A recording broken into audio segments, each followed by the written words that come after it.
Ngayon, ako kasi bro, naniniwala ako na ang bugtong na anak ay hindi Diyos. Kasi ganito eh, ito ang tanong ko eh. Kung ang anak ay Diyos at siya ay Diyos na nagkatawang tao, ito ang tanong ko bro, pakiresolve lang ha. Kung ang anak ay Diyos na sa kanyang original na kalagayan, before siya magkatawang tao, nung nagkatawang tao siya, nasaan napunta yung kanyang pagka-Diyos? Nasa bahagi ng pagkatao niya. Kasi ano yun eh. Nature yun eh. Hindi naman iaalis yung nature. Halimbawa, ikaw, tao ka. Yung nature mong magutom, di mawawala yan. Yung nature mong mauhaw, di mawawala yan. Yung nature mong maihi, hindi mawawala yan. Kahit pag nag-iba na yung nature mo, halimbawa, nag-resurrect ka na, nag-iba na yung nature mo doon, hindi ka nagugutumin. Hindi ka na uuhawin. Parang ganun lang yan. Yung pagka-Diyos ni Kristo nandyan, halimbawa, paglalakad sa tubig, hindi nature ng tao ang maglakad sa tubig. Oh. Gumawa ng himala gamit ang sariling kapangyarihan, hindi yan nature ng tao. Oh. Yung makabasa ng puso ng iba, hindi nature ng tao yan. Ba't nasa kanya? Ba't kaya niyang gawin? Kasi dalawa nature niya. Nature ng pagka-Diyos at nature ng pagkatao. Next Okay. question. Salamat ha. Teka lang bro ha. Ngayon, ang tanong ko kanina, sabihin, nung hinubad niya yung kanyang pagka-Diyos, Wala ko sinabing hinubad ah, ang kanyang pagka-Diyos. Wala ko sinabing ganon. Gusto mo basahin ko sa Bible sabi anong mo, hinubad niya? ang, yung pagkapantay sa Diyos. Yung pagkapantay. Pero yung pagka-Diyos, di niya Okay. hinubad yon. Nung nagkatawang tao siya, ano ang transformation na nangyari? Anong transformation? Ano ang transformation na nangyari nung hinubad niya yung kanyang pagkatao? Ano ang naiwan? Hinubad ang kanyang pagkatao? Wala ko nabasa Oh, hinubad ang kanyang pagkatao. hinubad, yung siya ay nagkatawang tao. Actually, siya Ano nagkatawang yung, tao. nung siya ay Hmm. nagkatawang tao, Hmm. kaya mo bang ipalabas sa akin kung anong pangyayari?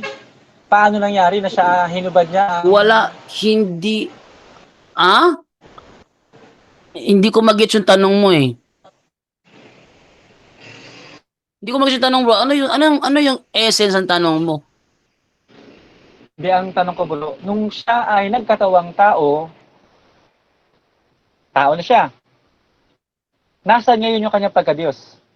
Sabi ko nga, nasa kanyang katawan eh. Babasahin ko sa Biblia, ha? Hindi Sige nawawala bro, yon. pakibasa. Ito, basahin ko, ha? Okay, Yan ay pakibasa nasa, bro. nasa Colossus 2:9. Basahin ko muna saglit, ha? Hindi nawawala yon. Colossus 2:9, ang sabi ganito. Kaya huwag kayong padadala dahil ang kapuspusan ng Diyos ay nananahan sa katawan ni Kristo. Kung sa Bisaya, ito ang pagkakasabi sa Bisaya. Ang Oh. tinuod, si Kristo na himong tawo. Apan bisan pa niini, anaa gihapon kaniya ang iyang pagka-Diyos. Tagalogin ko yung linyang yan. Ang totoo, Oo. si Kristo naging tao.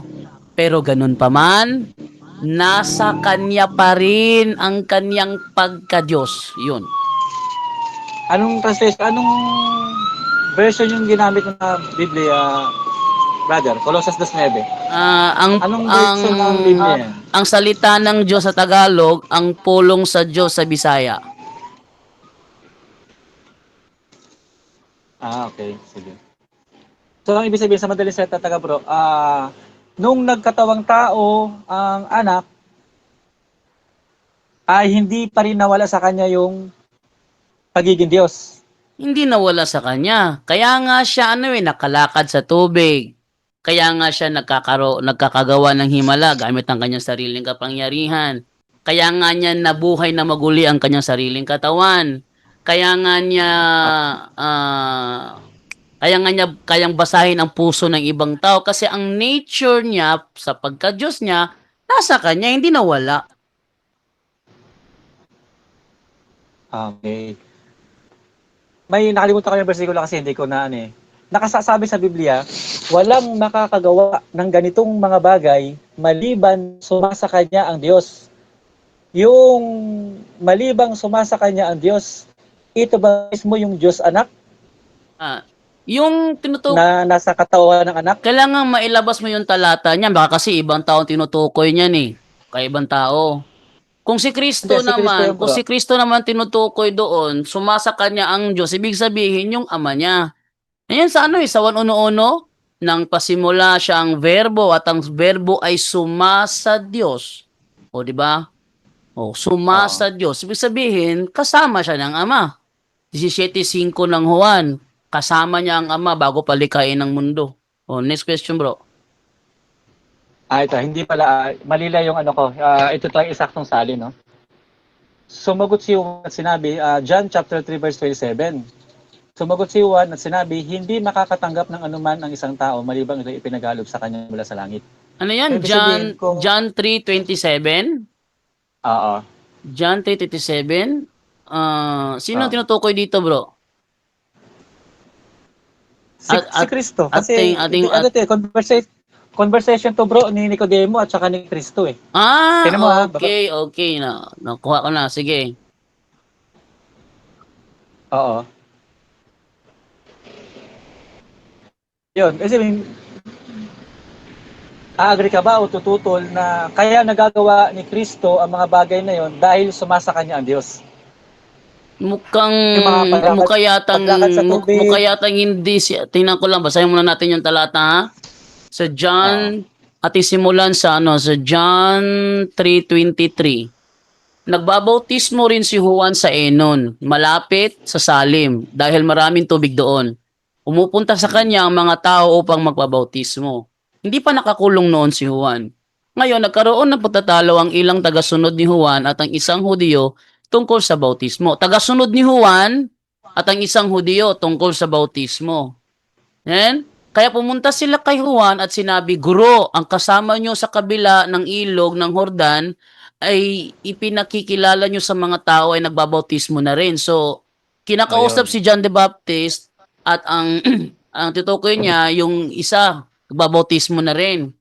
At Oo. napupuntahan sa kanya ang halos lahat ng tao. Sumagot si Juan, walang Okay. magagawa ang tao kung hindi pinahintulot ng Diyos. So, ang tanong mo dito ngayon, Itong pinapatungkol ni Juan ay si Kristo. tama, si Kristo bro. Tapos, Okay. Ang sabi ni Juan, ah sa 27, sumagot si Juan at sinabi, hindi makakatanggap ng anuman ng isang tao malibang ito ipinagkaloob sa kanya mula sa langit. tama, So ibig walang problema. okay. Tama, oo. So ang punto, ang tanong ko, kaya agree ka ba kung kaya nagagawa ng bugtong na anak na lumakad sa tubig o magpadilat ng bulag, magpagaling ng sakit, bumuhay, even bumuhay ng patay, ay ito ipinahintulot lamang sa kanya. Ay, tama O bro. ipagkaloob lamang sa Tama kanya. bro. Pinipili lang ni Kristo yung ano yung isabihin sa kanya. Halimbawa, yung pagsabi kung kailan siya babalik. Oh. Bakit siya pumapailalim? Kasi nung nagkatawang tao siya, hinubad niya ang kanyang pagkapantay. Kaya niya ginagawa yun para ipakita na sa kalagayang yun, mas dakila sa kanya ang ama. But it doesn't follow na hindi sila pantay. Pantay talaga sila. Nung nagkianyo siyang tao, sabi niya, mas dakila kasi nasaan yung tao na siya. Kaya kung sinabi ni Juan yun, but it doesn't mean na hindi siya Diyos. Katunayan, basahin natin yung John chapter 1 verse 30. Total, ginamit mo si John the Baptist. Basahin ko yung John chapter 1 verse 30. Anong sabi dito ni ni John the Baptist? He is 1 the verse 30. one, he is the one I was talking about, she's referring to Jesus Christ, he is the one I was talking about when I said, soon a man is coming, soon a man, sinong man to? Si Kristo, is coming who is far greater than I am. For he existed long before I did. Sa madaling salita, bago nag-exist si John the Baptist, matagal nang existed ang taong ito na paparating. Soon a man is coming who is far greater than I am. For he existed. Long before I did. Eh kung pag-uusapan ng katawang tao, mas nauna pa si John the Baptist eh. Pero sa existence, mas nauna si Kristo. No. For he Okay. existed long before I did. Tao ba yan? Hindi pa naipapanganak, nakakapagsalita na. Basahin natin.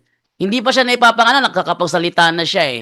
Hebrew chapter 10 verse 5. That is why Christ, when He came into the world, said, you did not, Tagalogin natin kasi masyadong maraming English. Eto, Okay po. dahil dyan, nang si Kristo'y naparito sa daigdig, sinabi niya sa Diyos, ang mga pang-ali, pati mga handog, at ang mga hayop na handang sunugin, hindi mo ibig sa berdabahan na dalhin. Hindi mo kinalugdan ang mga handog na sinusunog at ang mga handog upang pawiin ng kasalanan, kaya't inihanda mo ang aking katawan upang maging handog. Sasalita na pala siya before pa siya nagkatawan tao. Oh. Next question po, hindi Okay. tao yan. Ay, ibig sabihin, base sa bersikulo na binasa mo, merong naghanda Yes, sa bro. kanya ng isang katawan. Yes, bro. Ang tanong ko, Kaya nga, ang example, sino ang kaya nga example kanina, bro, ang aking example kanina parang pamilya. Iba ang ama, iba ang anak, iba ang ina. Ngayon, kung ating i-apply yung pamilya dito, ito yung anak. Yung naghanda ng kanyang katawan, yung ama. Pero isang pamilya sila, isang Diyos. Di naman maraming Diyos. Yan nga, in-sample ko na kanina eh. So, ibig sabihin, ang ama ang naghanda ng kanyang katawan, Yes. pero yung pagiging tao, kusang loob ito ng bugtong na anak. Tama po ba? Hindi. Mali, Para bro. maging tao sa kusang loob ito ng anak o Hindi bro kusang ng anak kasi hindi pa siya ipinapanganak bilang tao. Pinlano na. Isayas 9:6, basahin natin. Oh, ano sabi? Plinano? Isayas, Plinano? oh, pinano na. Isayas 9:6. Oh, yung pagkatao niya, ha? Hindi yung pagka-existent ng persona niya, yung pagkatao niya. Kasi kanina kasi, yung tanong mo sa plano kanina, yung existence niya. Pero ito, pagkatao to eh. Oh, pagkatao lang nga, specific sa pagkatao ha. Ito, Isaiah 9:6. Sapagkat isinilang ang isang sanggol na lalaki para sa atin. Oh, yan oh. Oh. Sa madaling salita, yung pagiging tao, hindi ang kanyang pagka-existent as him. Kasi kung as him, sabi sa 1:17:5, kasama na niya ang ama bago palikain ng lahat. Kaya ama, ipagkaloob mo sa akin ngayon sa iyong harapan ng kalawalatiang taglay ko sa piling mo bago palikain ng sanlibutan. So bago pa nilikha ang mundo, nandun na siya, kasama na siya ng ama. Therefore, hindi tao talaga yan. Yung pagiging tao niya, yun ang inihanda. Yung pagiging tao niya. Pero yung siya mismo, ay, kasama na siya ng ama bago palikain ng sanlibutan. So, ang ibig sabihin, follow up ko, Brother John, doon, no? Doon sa binasa mo sa Hebrew kanina, na ang naghanda ng katawan para sa bugtong na anak ay ang ama. Yung katawan niya ang inihanda. Anong katawan niya? Yung katawang ihahandog. O, yung Oh, laman. yung katawang ihahandog. Kaya bago siya naging tao, kasama na siya ng ama. Kaya nga pinakita ko 17:5, sabi niya, oh, ipagkaloob mo sa akin ngayon sa iyong harapan ang kaluwalhati ang taglay ko. Sa piling mo, bago palikayin ng sanlibutan. Existed na siya before ang sanlibutan. Tao ba yan? Naging tao lang. Oh. Yung katawang inihanda Hindi. niya, yun ang katawang tao na siyang magiging siya. Oo nga. Hindi mo na nasapol yung gusto ko lang marinig sa'yo eh. Ang gusto ko lang marinig sa'yo, directly, ang ama talaga naghanda ng laman ng bugtong na anak. Bro, Yun lang naman. bro, kanina ko pa sinabi, inihanda ng ama yon sa pamamagitan ng propesiya. Sinabi nga sa propesiya eh, Isaiah 9:6, inihanda. Pero bago pa nilikha ang kanyang katawang tao, bago pa siya naging tao, andyan na si Jesus kasama ng ama bago palikain ng sanlibutan. Bakit para yatang Okay. nilalak mo yung 17:5, bro? Anong reason, bro? Hindi, wala naman. Para Mamaya na napapansin mo yan. kasi na Doon ka lang nakapokus sa katawan, ayun talaga yung before nagkaroon ng katawan.